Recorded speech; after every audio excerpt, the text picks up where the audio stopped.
Okay. Thank you for inviting me to lead this evening. Thank you, Steve, for your welcome and your prayer. Just one more thing to say before we get going. I've produced a 3-page handout that has got some information that you might find useful and some questions to think about, which I will email to Lynn afterwards, and Lynn can then email it round to everybody who wants it. Great. Genesis 12 to 25 is a lot of material, and we're not going to be able to do it in the detail that I would normally like to do this. I've taught an 8-week course on Genesis 12 to 25 for several years. What I'm hoping to do is to get you thinking about some of the material that's there and to start questioning what it's about and what relevance it has still got for us in today's world and how it interacts with the stories that we have as Christians and why it matters. So that although it's a very old story, there's lots of stuff in it that is pertinent as long as we think of it as story that's got meaning for us and don't get hung up on whether or not any of it was historical. I'll lay my cards on the table and say, I don't actually think that any of the stuff that's told us here truly happened. There's absolutely no evidence anywhere else to substantiate it. And it's stories about the origins, the background of the people who become God's people, the people of Israel. Some of it could have happened, but there is absolutely no evidence that any of it did. And the characters of Abraham, Isaac, and Jacob are much more representative of a type of person in the ancient world who become part of God's people than necessarily individuals. And the whole chronology of the Old Testament doesn't work for it just being 3 generations of Abraham with a son Isaac and a son Jacob, unless they lived ridiculously long lifespan. But we've got Abraham, who's a character who's nomadic. He hardly settles anywhere at all and wanders around what becomes known as the land of Israel after a foray elsewhere, which we'll talk about in a moment. We're not going to do the Isaac and Jacob stories, but Isaac is basically sedentary and stays around one place in Beersheba nearly all the time. So represents a time of being static and starting to farm and agriculture and stuff like that. And Jacob spends most of his time out of the land. He's fled and escaped somewhere else and only comes back in towards the end. So you've got 3 different types of ancient peoples rather than it necessarily being 3 individual family members. So you don't have to agree with me, but that's where I am, and that's where the huge amount of scholarship is on this. What I've done on the handout is I've given you an overview of what's on in these chapters, some notes on particular chapters, and then some overarching themes that crop up throughout these narratives, which I hope will make sense of the bits that we don't manage to talk about and to see how it fits together, as well as the bits that we do talk about. Does that all sound all right as a way to get going? I'm happy for anybody to chip in with a question if you've got one, and occasionally I'll throw a question out and hope somebody's brave enough to answer it, because that's the way I tend to operate these sessions. But what I want us to think about to start, and it's never identified as being a particular geographic territory with particular geographic boundaries. You get in one place when you're standing somewhere and you're looking north, south, east and west and all that you can see, but that doesn't define its limitations. It's always the land I will show you. And Abraham keeps moving. And that idea of it being something that is yet to be revealed is part and parcel of this story, which of course ties in with the whole biblical narrative of where is the homeland that we seek. Is it a geographic territory, or is it the dwelling place of God? It's very easy to tie this down and think it's a particular space of land and that God said that right from the beginning. But it's the land I will show you, and humans then decide to limit what it is on the basis of the experience that they've had up to a certain point. And there's a promise made. I will make of you a great nation, and I will bless you. Now, this idea of promise and blessing, again, is a feature all the way through these chapters of promises being made and blessing.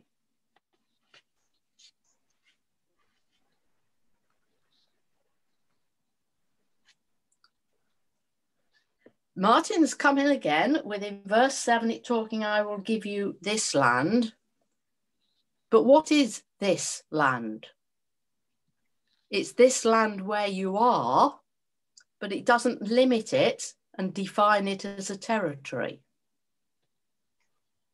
And it keeps on going more and more. We are the ones who want it to be defined. The text doesn't put boundaries on it. But this promise, blessing. But look at verse 3. Who is going to be blessed? Bless you. All the families of the earth. All the families of the earth. The purpose of the divine blessing on Abraham is that through Abraham, all the families on earth will be blessed. So the story is beginning with a universal implication. Although we're going to narrow down to a particular group of people as the chosen people, the blessing is intended for all the families on earth, not just the chosen people.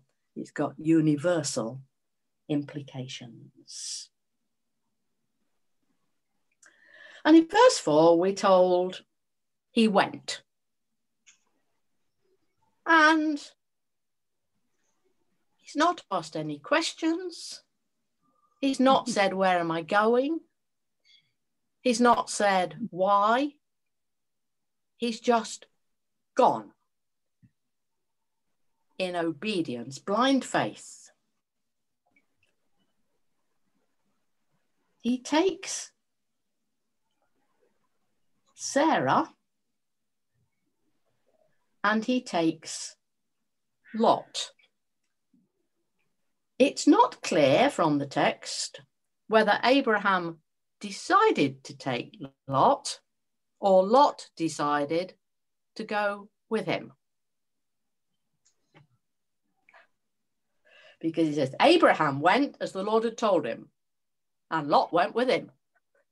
Who made that decision? Who is Lot? Nephew, isn't he? Nephew. Yeah. And what age is Abram, according to this story? Over 70. He's 70. He's 75, according to this. Now, in the ancient world, if you lived to 35, you were absolutely geriatric. So we clearly are not intended to take the ages literally. But the implication of saying he's 75, and we know that Sarah is 10 years younger than him, so she's 65, that she is after the age of childbearing. We know that before we even get started.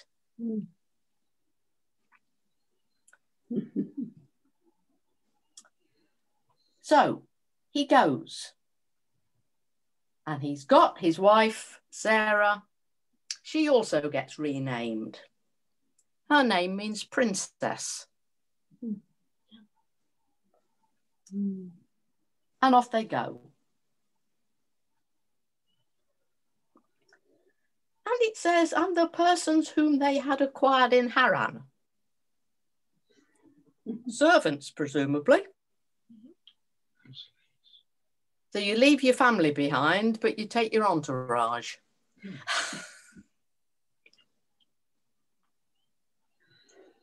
And they go to the land of Canaan. What do you understand Canaan to be? The promised land. Milk and honey.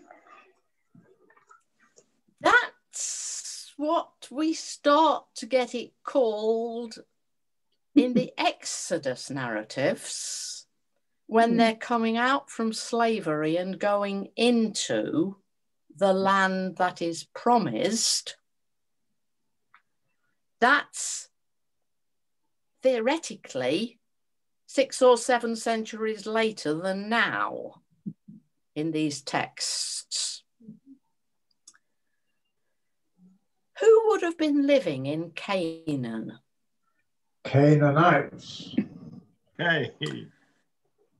And Canaanites is a generic term for all kinds of different tribal groups. If you think of some of the areas of Africa now that we identify as being a particular land, but we know that there are all sorts of different tribal groups within, like Uganda, who would associate themselves with being of quite different family groupings. Canaan wasn't a nation, it's a territory in which lots of differing peoples would have been living. And they were tiny little communities. If you've ever heard of city-states, has anybody ever heard of Canaanite city-states? Right, no.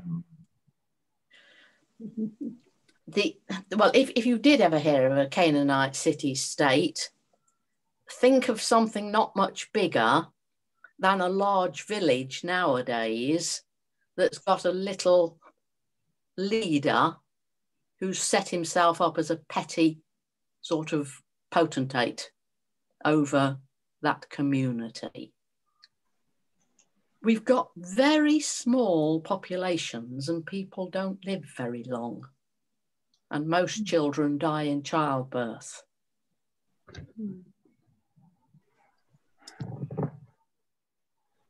So off he goes.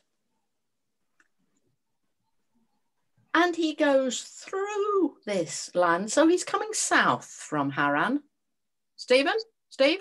Can I ask a question? Like, you just said a statement there about how people are about how long they lived, population, but you started off by saying it's all made up. So Max, you can't match a created narrative up with historical speculation about how many people are in the land, can you? You're superimposing a created narrative onto something which they didn't know. We've read that back in from our studies of anthropology or human history. Isn't there a bit of a having it both ways there? That's my question. Well, slightly, I suppose, but the story is projected as being around 2000 BCE. And the evidence that we have from archaeology, anthropology, sociology, all those studies of the population levels of this Fertile Crescent area demonstrate that people didn't live beyond those ages and that communities were very tiny and were mobile. There was not a lot of static. The time the land starts to be occupied and settled is much more the time the Bible talks about the Exodus narrative happening. And that's when people were moving in across the sea, across the Med, and moving south and moving west across the Jordan and settling in that territory. And non-biblical evidence of peoples on the move, not with any identities, but of peoples on the move. Okay? It's 8 o'clock and we're still only halfway through chapter 12.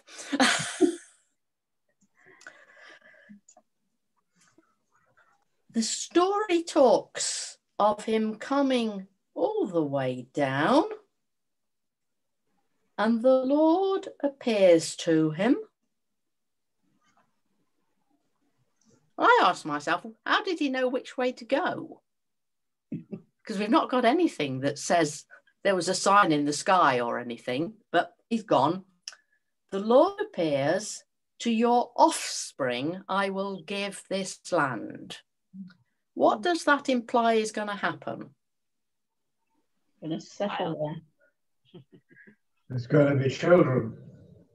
There's going to be children. Mm-hmm. Have they got any children? Nope. No. No. Does it sound likely that there's going to be children? Off we go. And we get a reference to Shechem, and that's a place that's going to crop up later in the stories. And we get Bethel. Does Bethel ring any bells? Mm. Yes. Plenty of chapels. Jacob and Bethel. Jacob's ladder is at Bethel. Bethel is next to Samaria.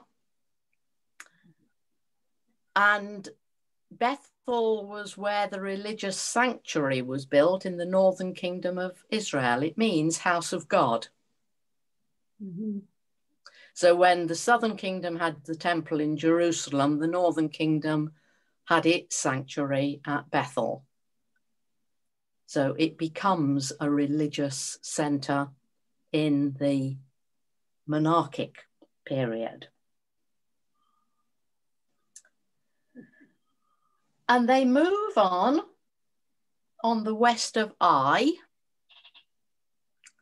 Ai is one of those cities that gets mentioned in the book of Joshua. Unfortunately, Ai simply means a heap of ruins.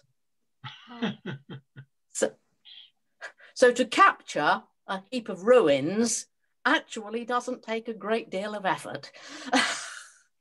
But that's what it means.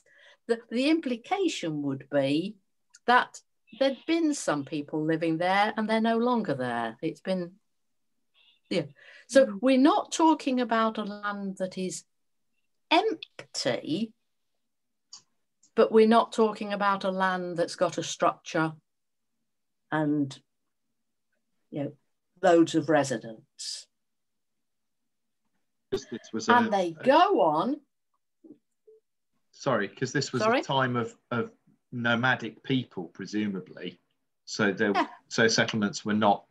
You said settlements were small when they existed, but they weren't close together. It wasn't densely populated. Yeah.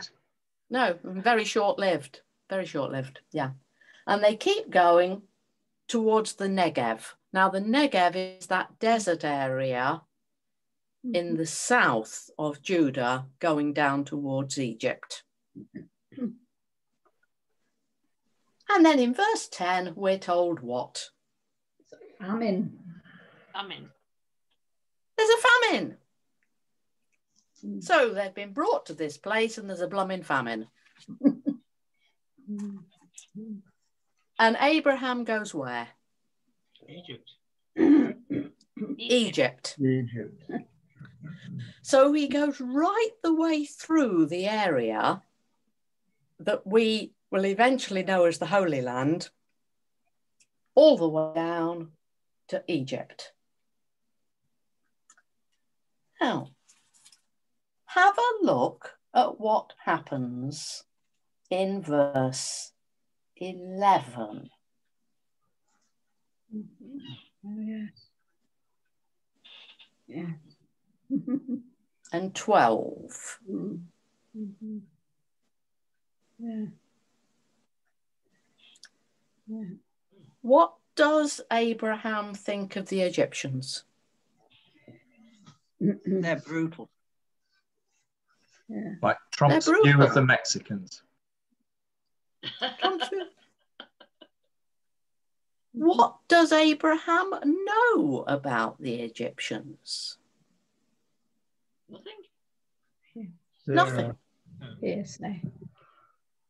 He's never been there. He's come from Ur of the Chaldees beforehand up to Haran. This is almost certainly indicative of the fact that this story has taken the shape that it has long after all the stuff about the Exodus has already taken shape. Mm-hmm. By which time Egypt has become known as the place that enslaves people, and they're horrible, and they worship different gods. But the presumption here is that the Egyptians are going to take his wife and take her into their household and effectively rape her. But you are a woman beautiful in appearance. Now, I know those of us who are over 65 still think that we are beautiful in appearance, but is that the sort of language you would normally use of somebody of that age?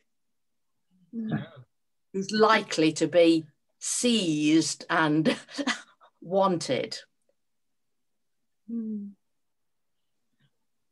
It doesn't sound realistic. And this little story about Abraham and his wife and the danger of her being taken by the men of a territory where you are, it's known as the thrice told tale, because you get it repeated in chapter 20. Yep. And it's Abraham and Sarah and Abimelech rather than the Egyptians, so it's the Philistines. And then it's told again in chapter 26, where it's Isaac and Rebekah and Abimelech.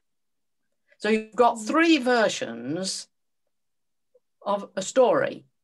Now, you either say that they didn't learn very fast and repeated exactly the same mistake, or that you've got the idea of a story that's being told in three different contexts, with slightly different characters as being part of it.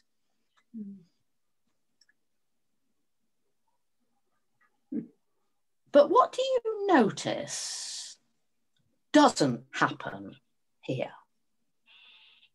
Abram's gone down to Egypt. Who's taking the initiative and what isn't he doing?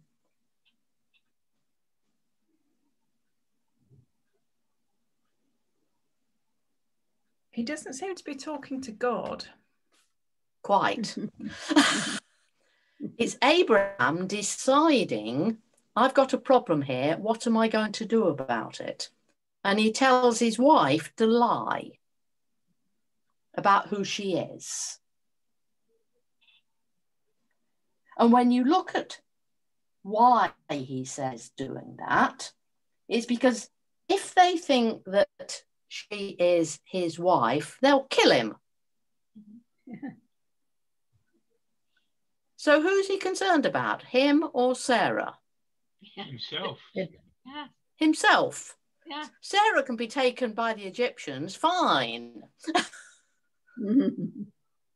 He's got to stay alive. Say you're my sister, so it will go well with me and my life may be spared on your account. It's a totally self-centered Abraham that we have here, concerned about his own well-being. What's going to be the problem if the Egyptians take Sarah into their household? She can't conceive of Abraham's son as God has promised. It's to do with that. But God promised it to Abraham. He didn't promise it to Sarah. So Abraham's got to stay alive for that prophecy to be fulfilled. Sarah doesn't come into it. Abraham's got to stay alive for the prophecy or for the promise to be fulfilled, because it's promised to Abraham. And of course, if Sarah is taken into the household of the Egyptians, even if she's then given back to Abraham, if she's pregnant, who's the dad? Anybody know? It could be Abraham. It could be an Egyptian. And if the ancestry of the child isn't known, you've got problems. But Abraham is concerned about himself because the promise is given to Abraham. But can Abraham have a child by himself? Not very easily. Even the Bible doesn't go that far as having a miraculous to a male. Is anything too hard for the Lord?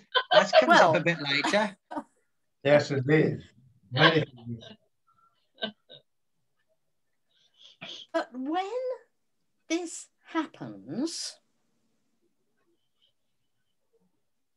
what do we find that Pharaoh does actually say after a plague has come on him?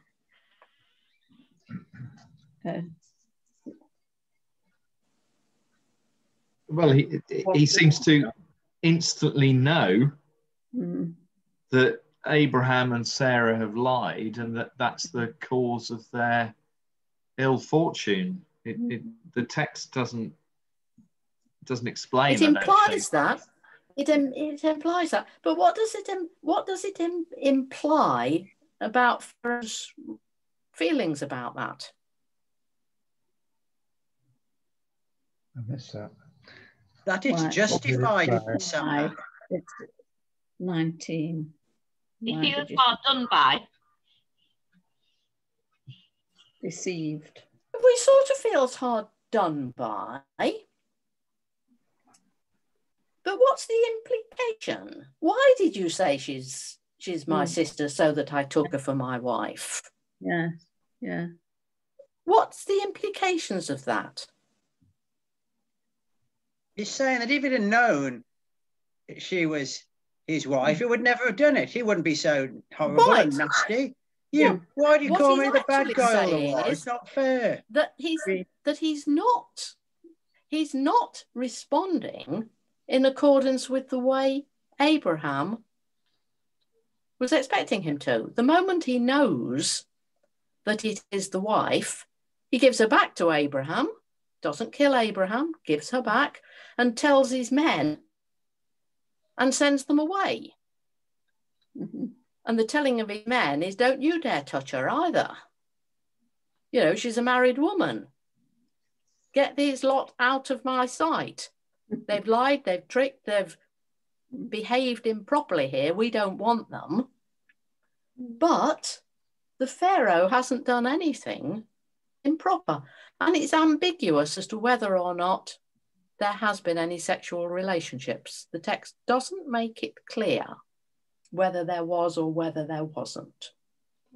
And the Egyptians have been very generous to Abram as well, because they've showered them with gifts. It's as though they have paid a bride price, a dowry, to him as the male relative to take Sarah in.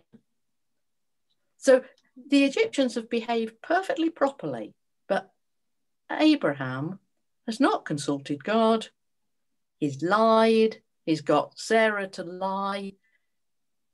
He's got her to put herself at risk, given her no voice whatsoever other than to do his bidding. But would that not have been normal at that time? Sorry? Would that not have been normal at that time for the woman to have no voice? Well, wait to see what happens as we just move on a little bit further. Chapter 13, all of a sudden Lot's back in the story. And do you notice Lot wasn't mentioned at all in that bit while we were down in Egypt? No. There's no reference to Lot at all there, but now we've got Lot back with us again.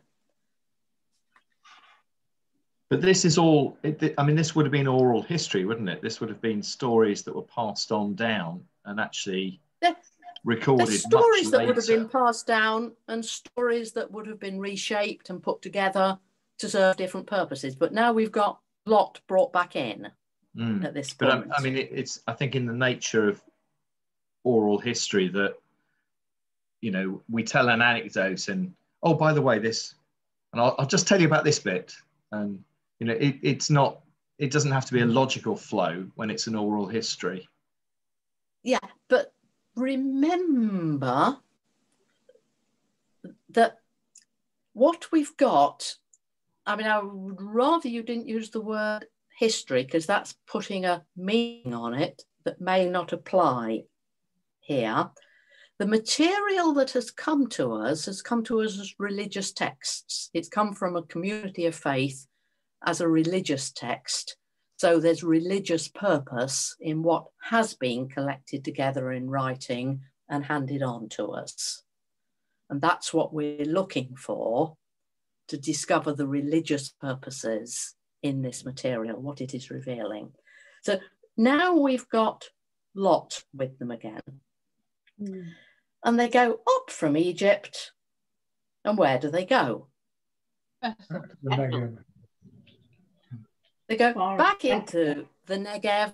So they retrace their steps. Why did they go to Egypt? Because there was a famine. There was a famine. And apparently there's not a famine now. But we've had no time scale of how long they've been where they are. And they're retracing their steps. But Abraham is now very rich. And they go back as far as Bethel and Ai that we've already had mentioned. They've gone down through there once. And he built an altar there once. And we've got it again. We're back to there again. Now, what's the problem that they've now got? And I'm in verse 6 and 7. They've got so much between them that there's not enough room for them both. Right. Yeah. Wealth is insupportable. And what's happening? Yeah, shepherds and people are squabbling. Right. We've got conflict and strife. There's too many people trying to survive in a very limited geographic area. Ring any bells with the modern world? Oh dear, yes.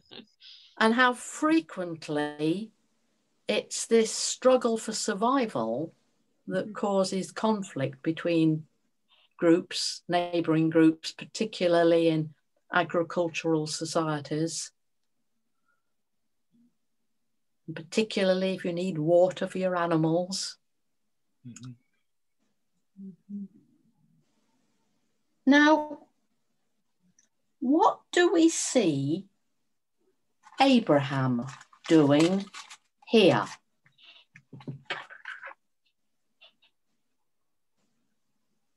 Well, again, he's taking the lead, and but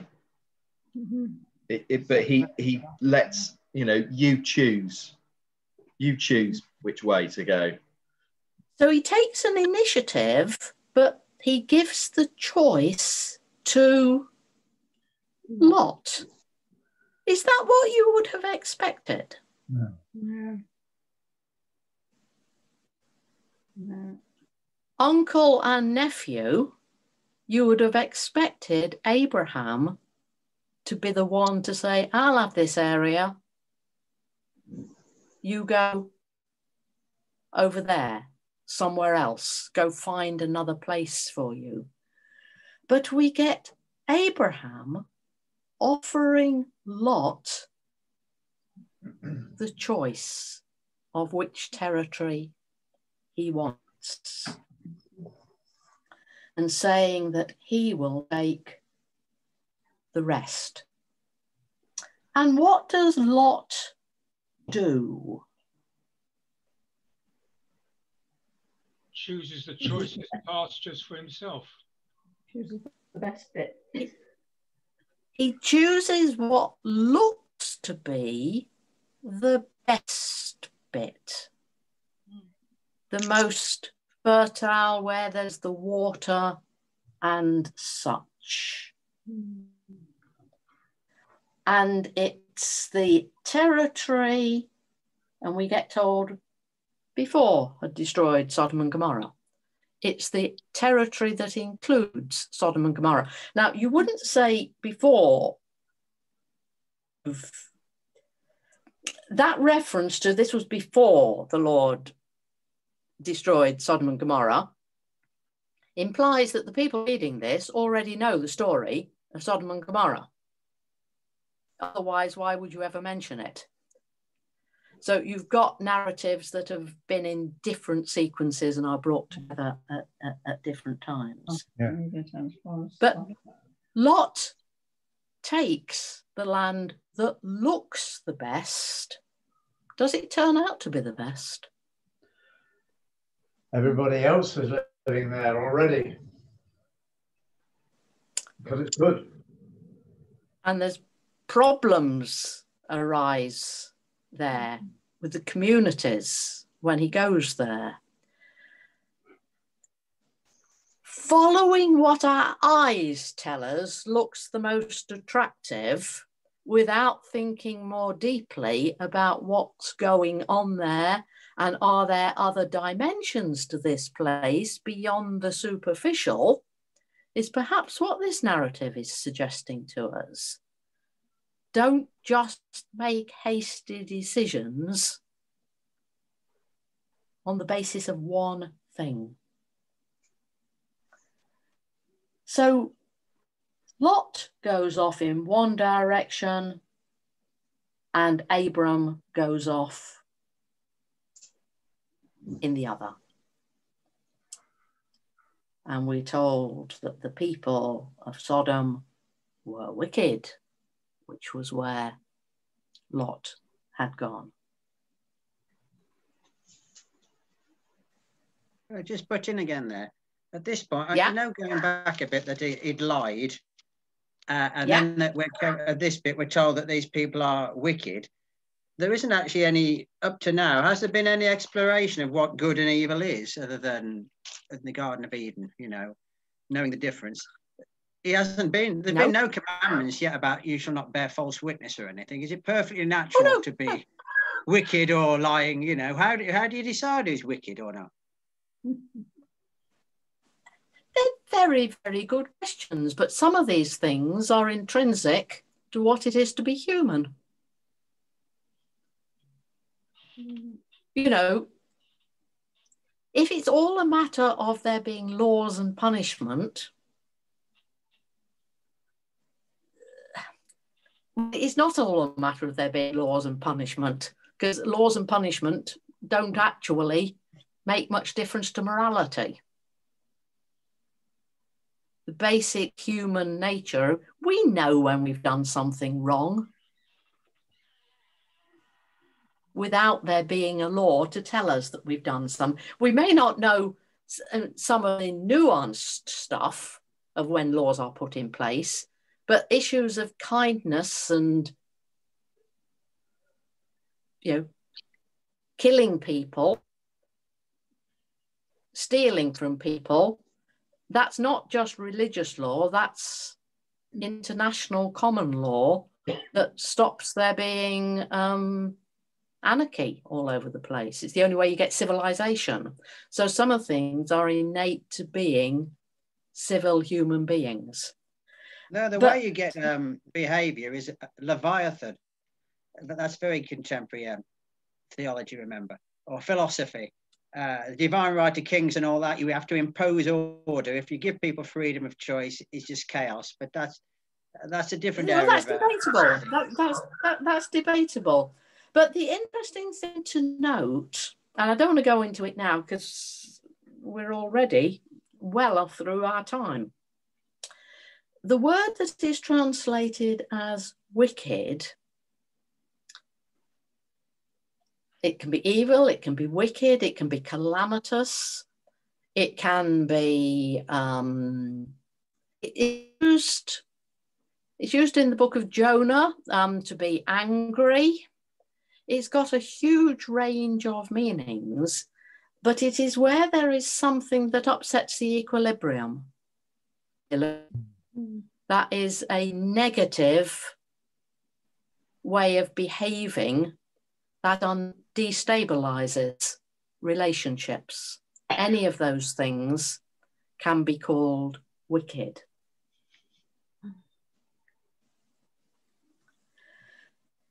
But then we get the promise. All the land that you see, I will give to you and your offspring forever. Everything that you see, I will give you. Again, it's got no boundaries, because what you can see is actually not very far. And then I will make your offspring what? The dust of the earth. You can't count them. Like the dust of the earth. In another chapter, we get it like the grains of sand. Oh, yeah. And we get it like the number of stars that there are in the heavens. These things that are so numerous that you can't count them. It's not saying how many, but they're just so many. Rise up, walk through the length and breadth of the land, I'll give it to you. Well, it's got no boundaries. Just keep going wherever you go. So Abraham moved his tent, and now we get the Oaks of Mamre, which are at Hebron. And you may recall that Hebron is a highly contested place, even in today's world. And it goes right back to these stories of being associated with God and God's people.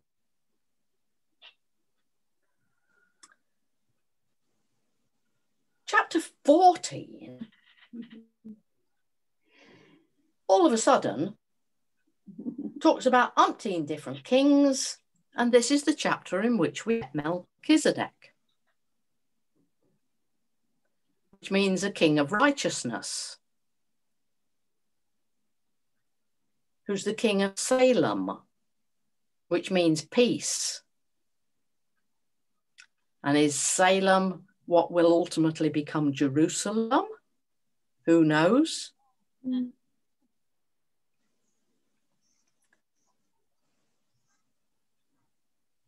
And you get Abram taking offerings and tithes to this king. Get battles going on. I think, where's this come from? How does this fit in to the narrative? It disturbs what was going on. But you get this king who's unidentifiable, but apparently with power and in a relationship with the God Most High, blessing Abraham.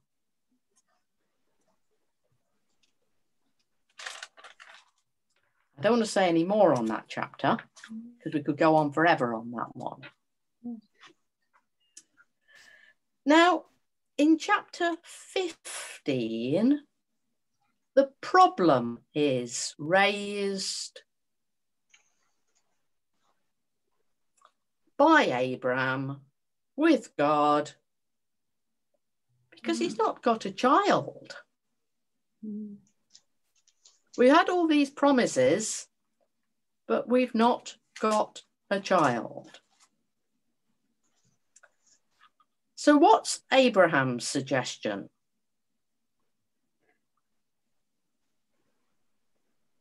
About who his heir is going to be?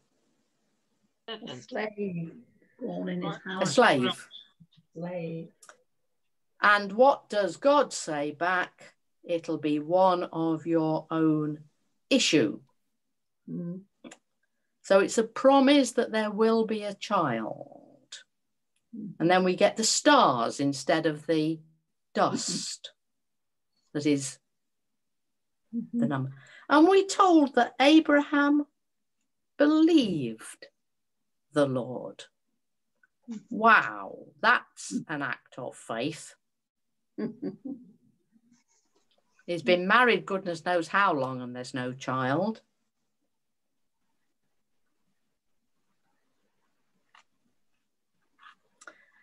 But then in verse 7, we shift away from descendants. And what's the focus on in verse 7?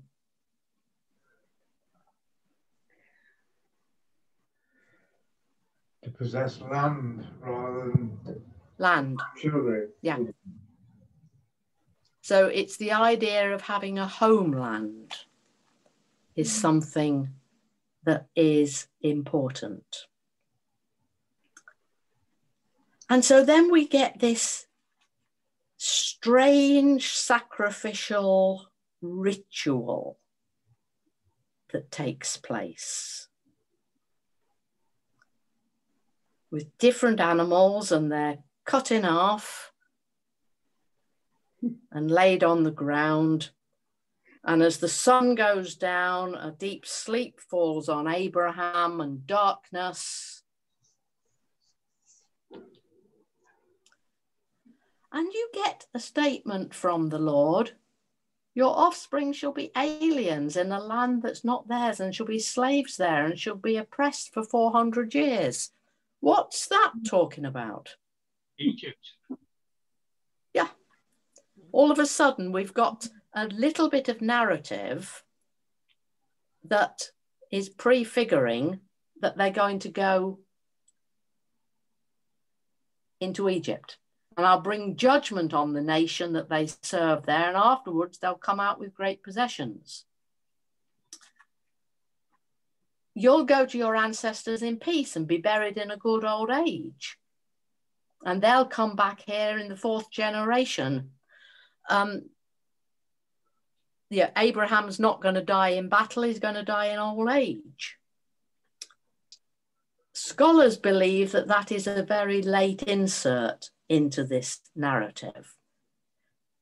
And the narrative continues when the sun had gone down, something representing the divine as a flaming torch passes between the pieces on the ground, but Abraham's asleep.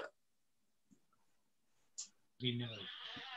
And it's on that day God makes a covenant with Abraham about land being given to them. Land that is occupied by other people. So we've had the promise of descendants of Abraham, and now we've got a promise of land that they're going to go out of and come back to. And of course, they go out of it and come back to it again when you get Babylonian exile. Mm-hmm. Yeah. And they go out of it again at other stages and go back to it. This keep going out and going back again has been a cycle that has gone on throughout the whole story of God's people. And then we get chapter 16. And we've still got no children. Sarah's not born a child. Who takes the initiative here? Sarah. Sarah. Sarah. Sarah. Yes. It's Sarah.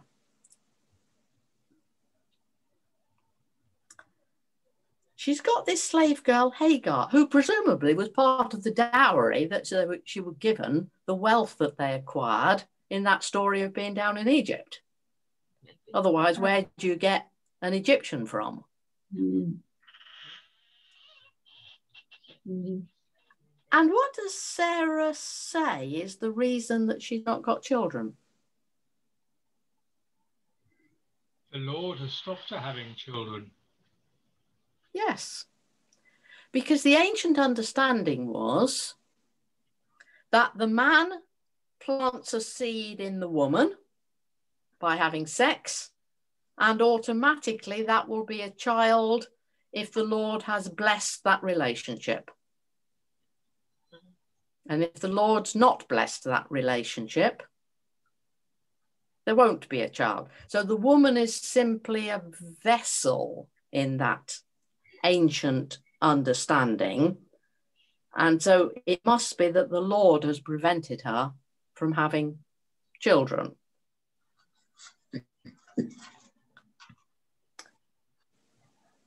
So what's her solution? Change the relationship. Surrogacy.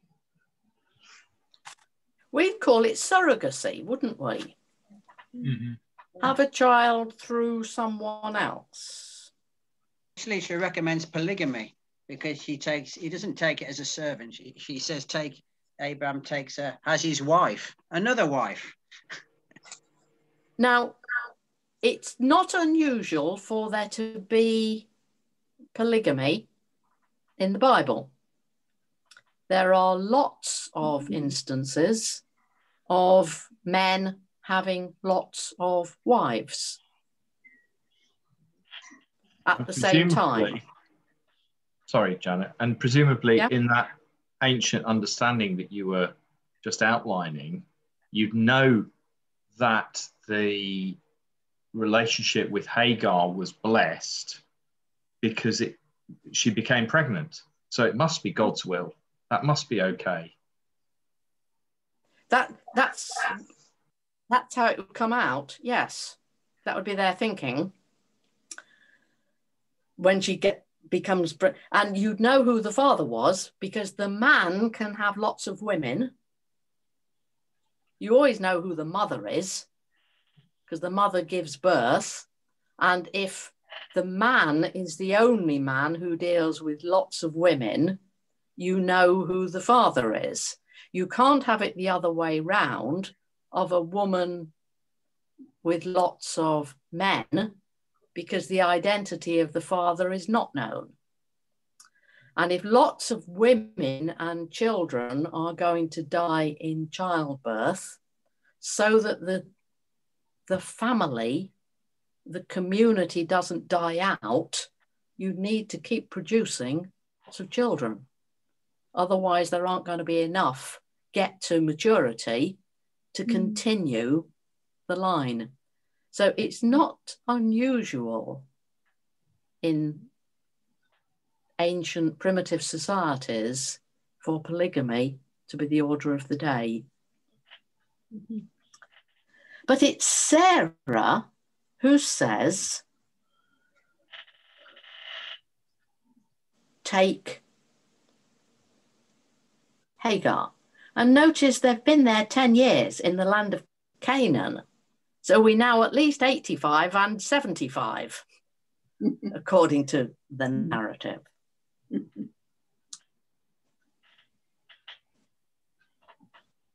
So the woman has taken the initiative. And what does Abram do?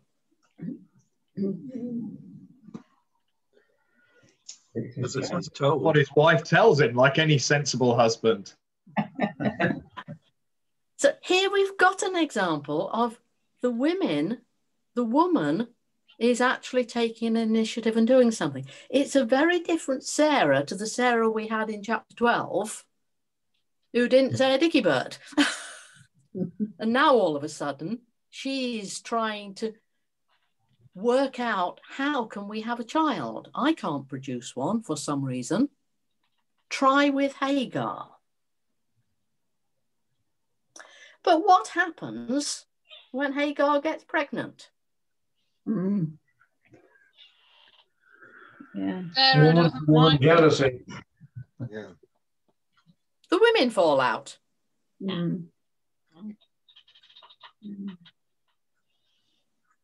Does Hagar feel superior?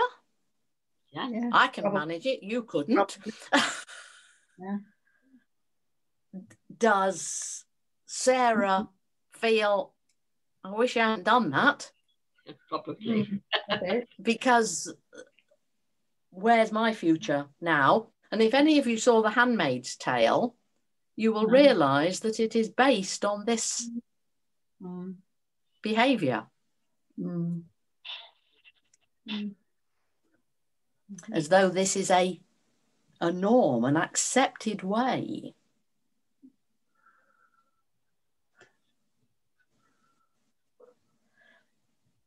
What does Abram say? Well, what does Sarah say in verse 5? It is all Abram's fault. The Lord judge between me and you. Which one of us is it? Yeah, who's right and wrong? Abraham says, what? Slave girls in your power. Girls in your power, you sort it out. So you've got a rift forming between those two. And Sarah now deals harshly and Hagar runs away. Has anybody asked Hagar how she feels about any of this? Well, she's a slave. She's a slave. She's just been used. She's a piece of property who's just been used. But what are we told in verse 7? God comes to her. The angel of the Lord. God comes to Hagar. And in fact, God is the only one who calls Hagar by her name. Everybody else has referred to her as your slave girl, your wife, that woman. She's had no identity. But God calls her by her name. God asks her what she's doing. And God says, go back. But what does God say in verse 10?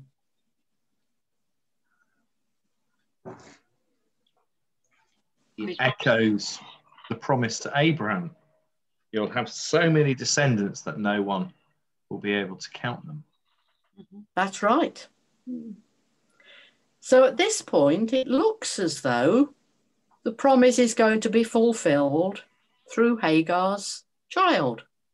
But then it says, you conceived and bear a son. You have conceived and shall bear a son and shall call his name. You're probably familiar with those words. How do they normally end? Emmanuel. Emmanuel, yes. But here it's Ishmael, which means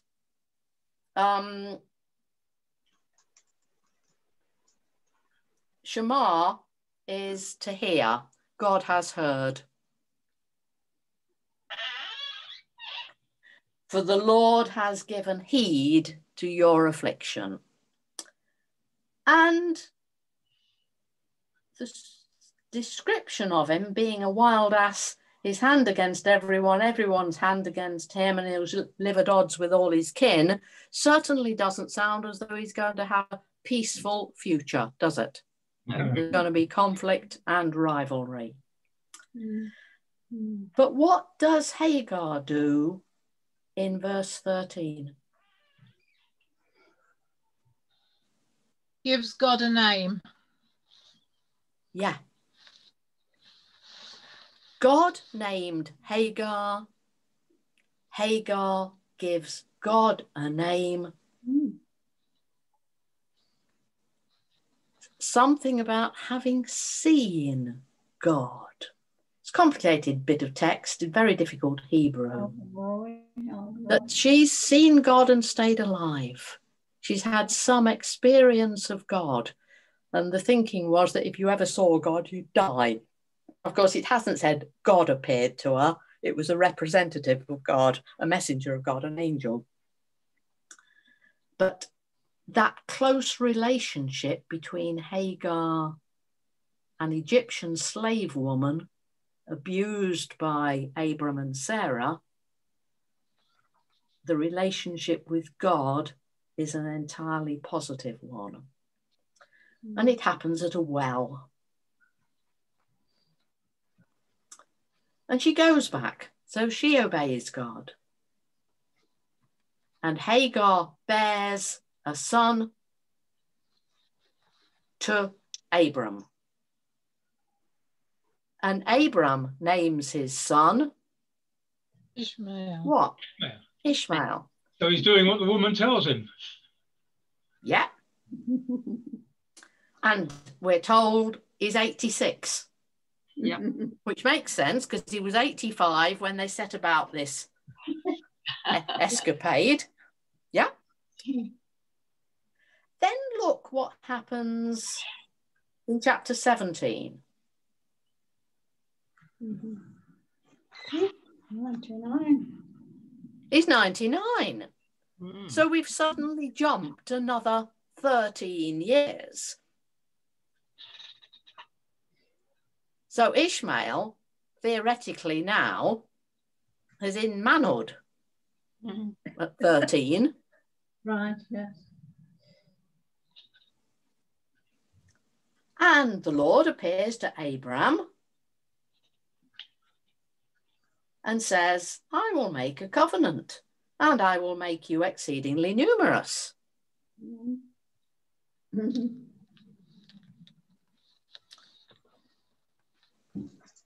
God says, this will be my covenant. You'll be the ancestor of a multitude of nations. And this is where his name is changed. I'll make you exceedingly fruitful. I'll make nations out of you. Kings shall come from you.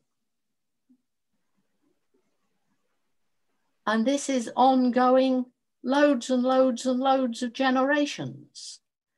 I'll give to you and your offspring after you the land where you're now alien, all the land of Canaan for a perpetual holding, and I'll be their God. He's only got Ishmael, whom we've been told is going to fall out with everybody.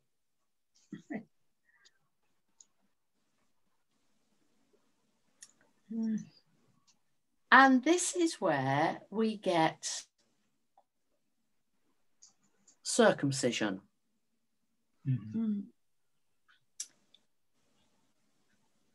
And this is the sign of the covenant.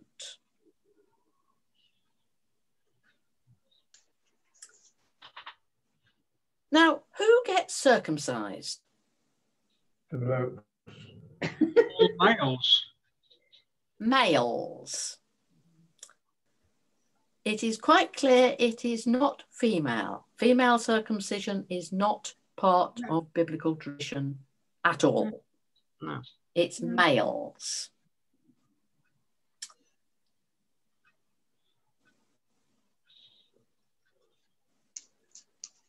It's the sign of the covenant. It's supposed to mark you out as belonging to a particular covenant community. What's the problem with circumcision being a sign of a covenant? It's not generally publicly on view, is it? No. And within their culture, it definitely isn't. Because you remember when you get to the Greek period and they were doing athletics naked, it caused all sorts of problems, that just wasn't acceptable behaviour. So it's not publicly on view. So who knows you are circumcised? You do. If you're a man. You do. You do? Your wife? Your wife does. God does. And whoever it is that has done the circumcision. And presumably your father and mother know, because they presented you for circumcision. Yeah. But it's a very, very tiny group of people who know you are circumcised. So it's not clear who it's a sign to.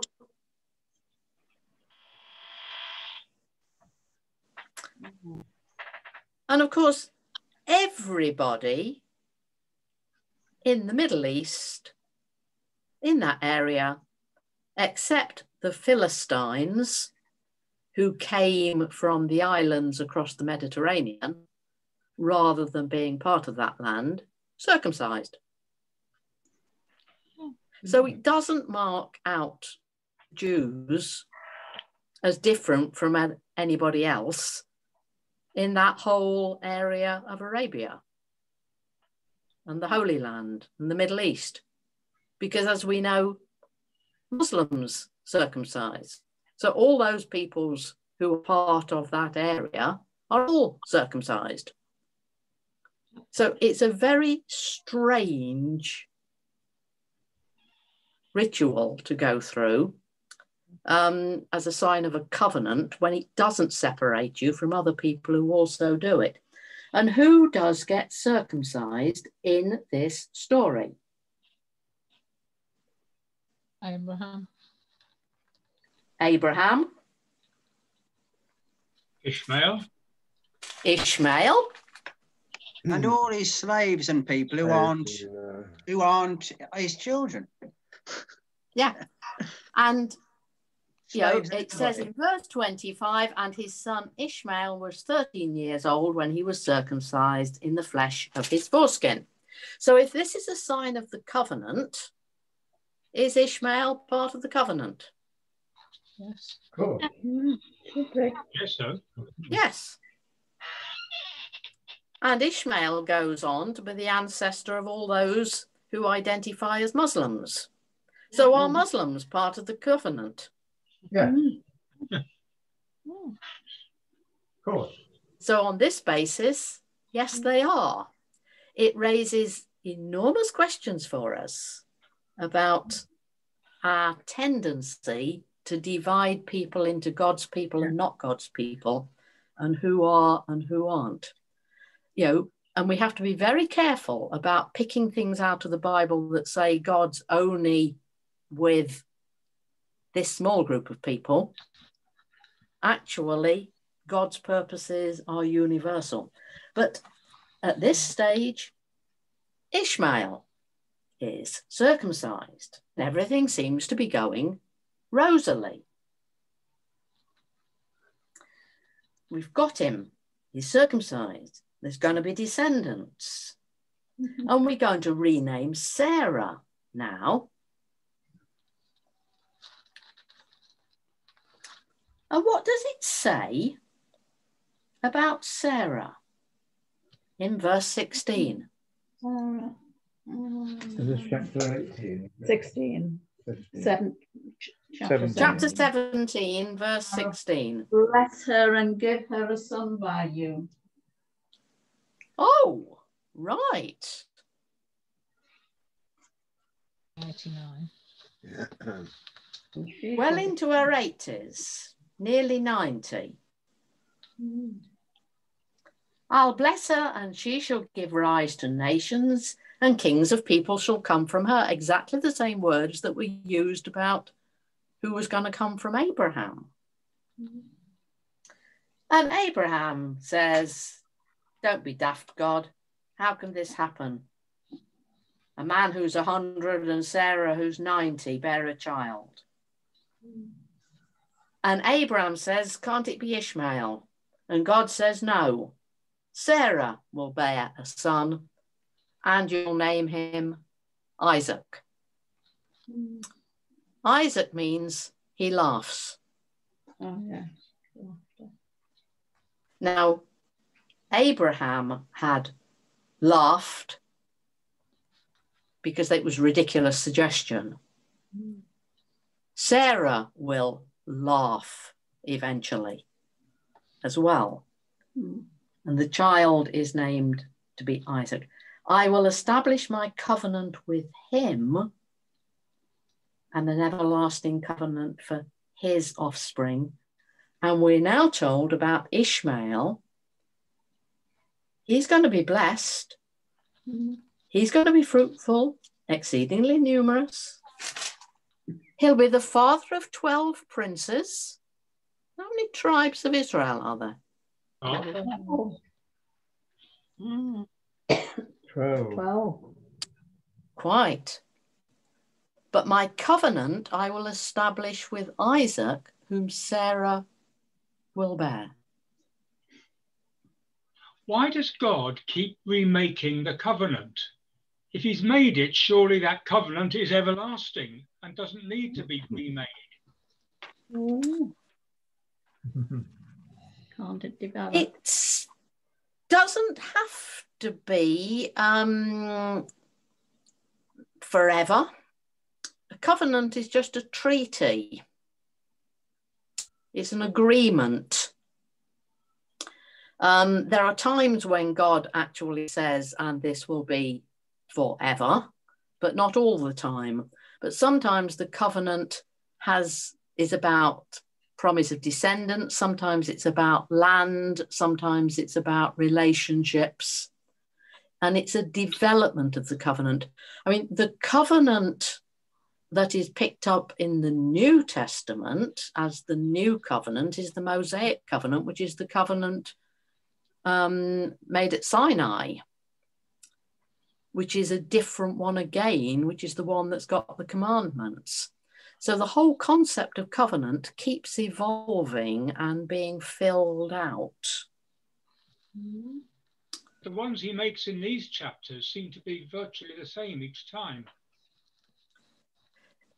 Yes, but you could look upon it as he's made the covenant with Abraham or Abram, And now he's detailing the next generation that's going to be fulfilled with. That's right. And we've got that what's happening here is Ishmael is in the covenant, but it's going to be continued through a narrower line of descendants, because Ishmael's going to be a man who's set against his kin and goes off in different directions. From God's perspective, he's in, but at the human level, they go separate ways. What we find is going on in this text is we start with the blessing is going to be on everyone. Now, you could argue that if the story had left it that Abraham just waited and waited and waited and waited and waited and waited until God gave him and Sarah a child, it would have been a very boring story. But the blessing on everyone would then have continued as a blessing on everyone. But humans have intervened and tried to take the initiative and to do things and have fallen out with one another as a consequence of trying to put themselves in God's place and hurry things on or make it work out in a particular way. And God, in response to that, is starting the whole process that culminates, as we see it, in Christ, where you start with Abraham as one person, you get to many and many who all go off in all sorts of directions, and you narrow back down again to Christ, and all comes to fulfillment in Christ, and then we go off again. And as churches, what are we doing? Are we staying united? We're going off in all sorts of different directions and thinking we know better than the other person as to what's the right way of doing it. And one of these days, God will bring us back together again. I'm digressing. And we've only got 1 minute.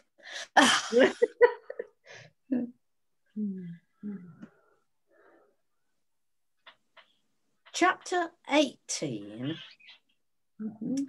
is where you get the Lord appearing again.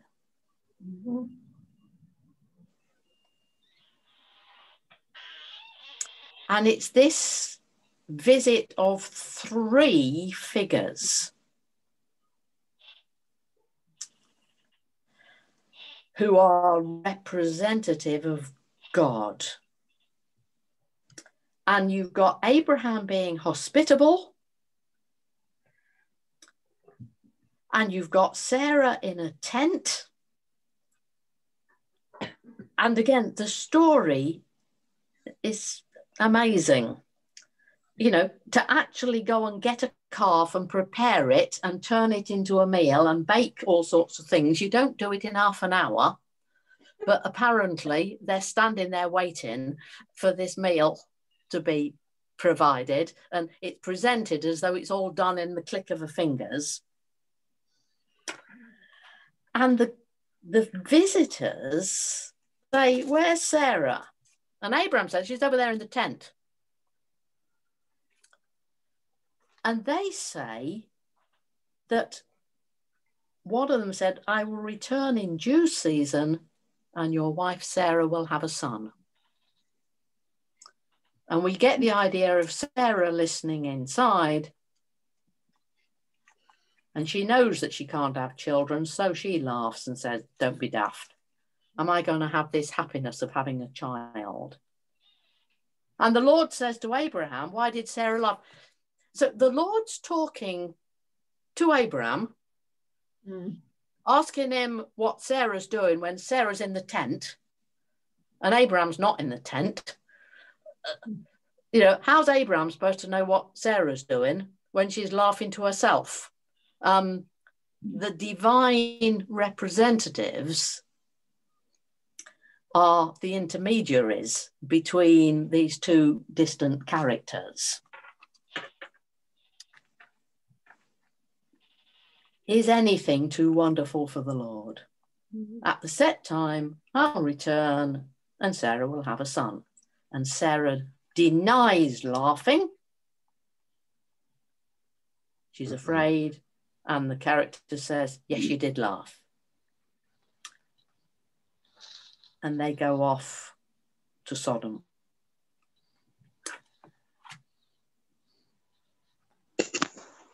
We're running out of time. We have run out of time.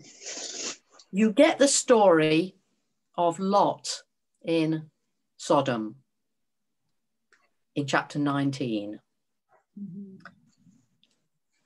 And the wickedness of the people of Sodom as these visitors arrive is presented as a story of homosexuality, but actually it's abuse of power and sexual power. And the fact that it's homosexual rape is somewhat irrelevant to what is going on here. It's abusing people who have come, and it's just indicative of bad behavior. And Lot is enabled to escape with his wife.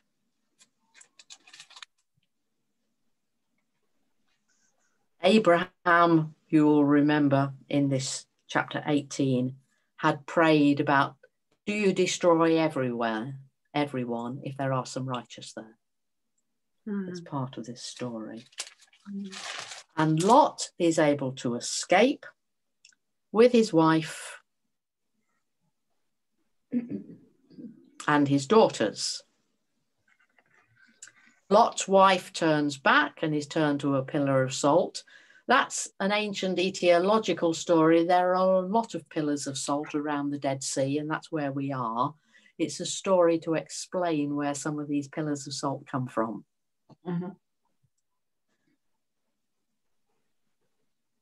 And you get Lot, his daughters, having incestuous relationships with him. Because that's the only way there can be any descendants of Lot, because he's got no sons. And the children that are born are Ammon and Moab, who become the neighboring tribes on the east of the Jordan, with whom Israel is constantly in conflict as the narratives go on. It's the black sheep of the family. Are they in the family or are they not part of the family? Are they the covenant people or not the covenant people? Was Lot with him when the circumcision took place? No, he's gone off in a different direction, hasn't he? So he is not part but they of are part of, but they're part of the family, if not part of the covenant people. Ishmael is part of the covenant. Yeah. Lot isn't. But they're part of the family. We all know how easy it is to fall out with part of the family. And the black sheep, that's what's going on in that chapter. Chapter 20, we get Abraham and his wife again with Abimelech. And 21 is when the child is born.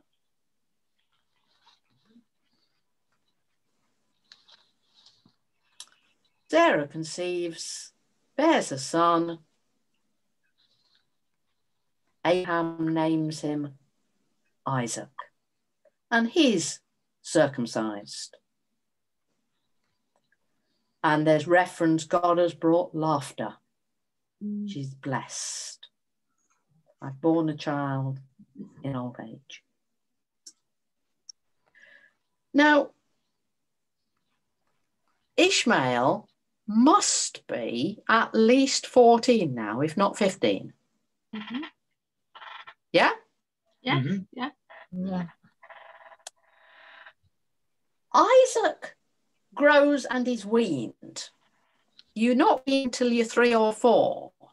So by this time, Ishmael, 17? Mm-hmm. And we get the story, Sarah seeing the son of Hagar, the Egyptian, Ishmael, playing. And it does not say in the text with her son Isaac. It simply says playing, Isaacing, laughing. That is what the text says. And we get Sarah feeling threatened by Hagar and her son.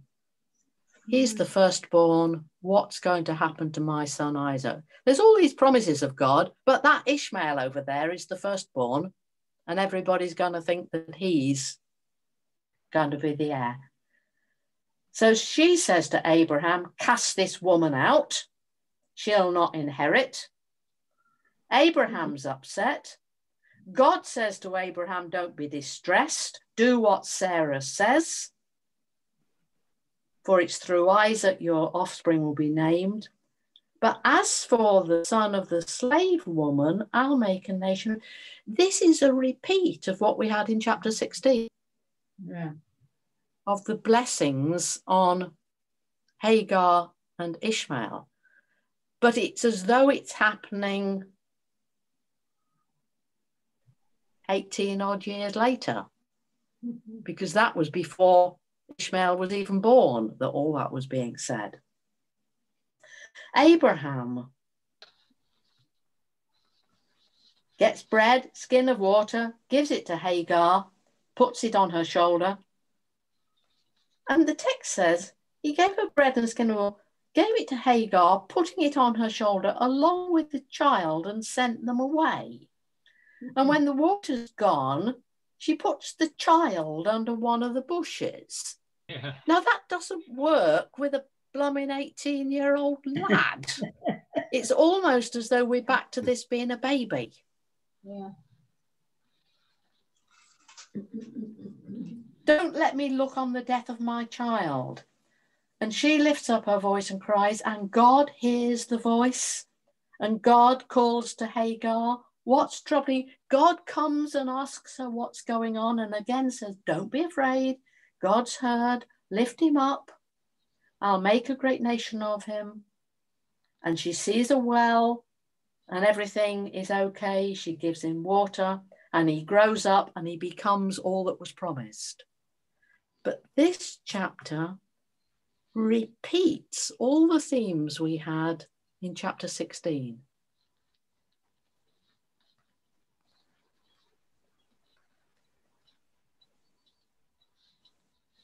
And it has interrupted the story of Abraham and Abimelech that was in chapter 20, and then that picks up again in chapter 22. In verse 22. So we've now got Isaac who's born. You will know what chapter 22 is all about. The sacrifice of Isaac. Who's the character who's missing in that story? Sarah. Mm-hmm. There is no mention of Sarah whatsoever in that story. It only makes sense if human sacrifice was understood as a possibility in that ancient world. What is Abraham being asked to do? Because it's actually sacrifice. What's he being asked to do? Trust God implicitly. Yeah. If God can give you a son in a completely unexpected way when it seems impossible once, trust God implicitly, because God can and will fulfill promises, whether it makes sense to you or not. And when Abraham actually acts in obedience, God intervenes so that Isaac doesn't get killed. You wonder what that would have done to the relationship between Isaac and Abraham. Quite. You know, if you take it as literally happening, you've got all sorts of problems. You've also got all sorts of problems about what does Sarah have to say about this. After all we've gone through, you're now going to go and sacrifice this blooming lad. And you didn't tell me about it, or you set off. And, you know, it doesn't actually tell us a story that's going to be happy families.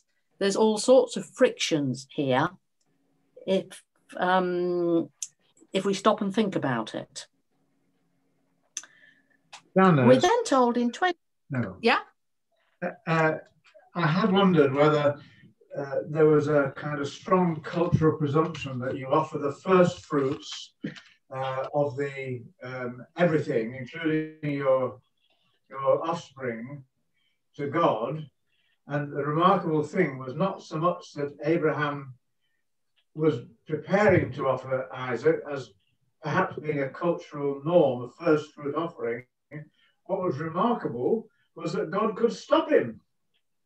And I wonder how far God stopping the sacrifice was the gospel bit of it, if you like. There is that side of it, but if it's a cultural norm that you offer the first fruit, it should have been Ishmael that was offered. Indeed, yes. So it doesn't actually work in the way the narratives are told. Right. Yeah. But that idea of offering the firstborn is what it says in Leviticus, but you're allowed to put something in place of your firstborn son. Right. So the complexity of all of it, as these traditions evolve, is picked up in different places, in different texts of what was norm. But in chapter 23, we're told that Sarah lived 127 years. And she dies.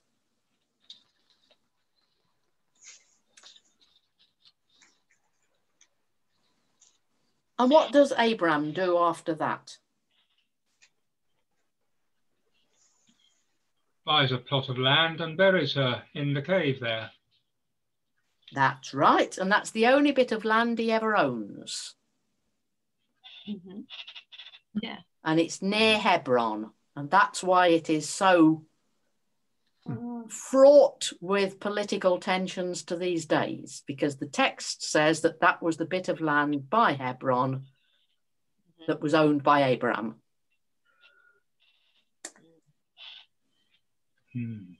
And Sarah is buried there. Verse 19, in the cave facing Mamre, that is Hebron.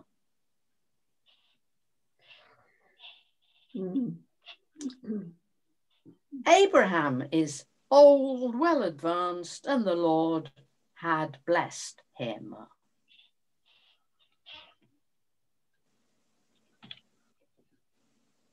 In all things. In all things.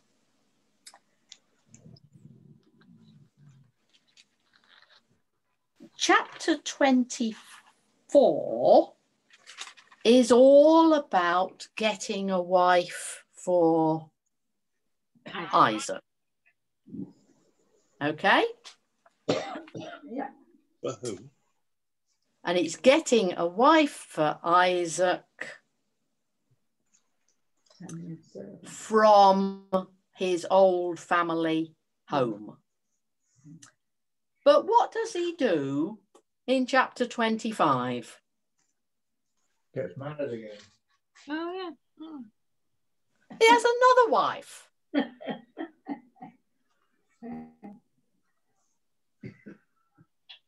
2, 3, 4, 5, 6. loads more sons. Yeah.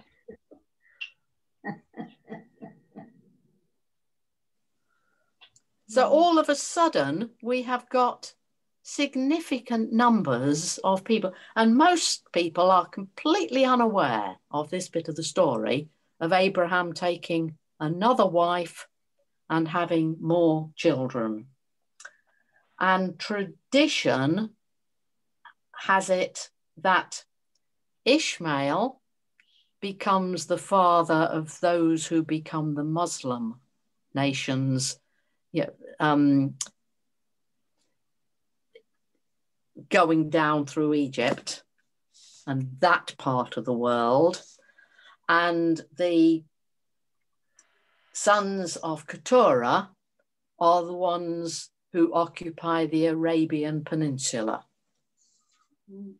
That's what tradition has done but they're all part of the family of Abraham. And if you go to verse 5, he's also got sons by his concubines. Yes. Yeah. He's a busy man. And the interesting thing is, look at verse 9 of chapter 25. Isaac and Ishmael together. Mm-hmm. Isaac and Ishmael are both there to bury their father in the same place where Sarah was. So we've gone on longer than we should have done. We've not done the material in anything like as much detail as we could have done. But hopefully you can see that in these stories, there are relationships that are working, there's relationships that get broken, that God is working with the people. And when the people do things that deviate from God's initial plan, God still blesses what is happening. God's promises continue and keep getting repeated, reiterated, made clearer, if you like, at some instances. Some of the repeat of covenant is actually to make clear what was spelled out to begin with, but seems to have been misinterpreted by the characters in the story as we go along. As humans have made it more complicated, God doesn't abandon any of those who were part of the family. Lot is preserved. Lot is enabled to have descendants. Lot's descendants, Moab is where Ruth comes from, who gets brought back into the story later on, if you remember how that all works out. Ishmael is blessed, is not rejected by God, might be rejected at the human level, but not rejected by God. God keeps the promises, keeps focused on what the divine plan is, and blesses those whom the humans inadvertently bring into the narrative. Does that make some sense? Mm-hmm. I really must stop because I've gone on far too long. But the notes draw attention and ask some questions about different bits of. I've divided it slightly into stuff that's about Abraham and Lot, stuff that's about Sarah and Hagar, so you can see which bits of text work together, and stuff that's about Isaac and Ishmael. And then the overarching themes are land, descendants, God, promise and fulfillment, and characterization typology. And I finish by saying, as a chronological narrative, there are gaps and disjunctions, duplications and inconsistencies, but there's an impression of God's purposes unfolding despite human frailty, disobedience and external threats. if you read it from the perspective of the time of monarchy, which is probably when some of these narratives were beginning to be collected into a storyline, patriarchal dominance becomes evident. It overrides, the women become more subservient, but we've seen that they are actually quite significant. And issues about land and securing borders seem to be more important. It's less about descendants and more about land, and an attempt to define territory is imposed on the narrative. The role of the king in leading the nation can be discerned. Abraham is presented as a more kingly figure. He interacts with other kings. And there are allusions to the Exodus tradition and Egypt that you can discern, which would be meaningful in the time of monarchy, because that's their background story when you're in the land of monarchy. If you then read it again from Babylonian exile, when you've lost the land, those ideas of losing the land, going out of it and repossessing it become significant. Obedience to the covenant and the justice of God, is what God is doing fair and right and proper? Or do we question what God does? Responsibility for Israel's failure to keep the covenant, that Abraham doesn't do what he's supposed to do, is an issue.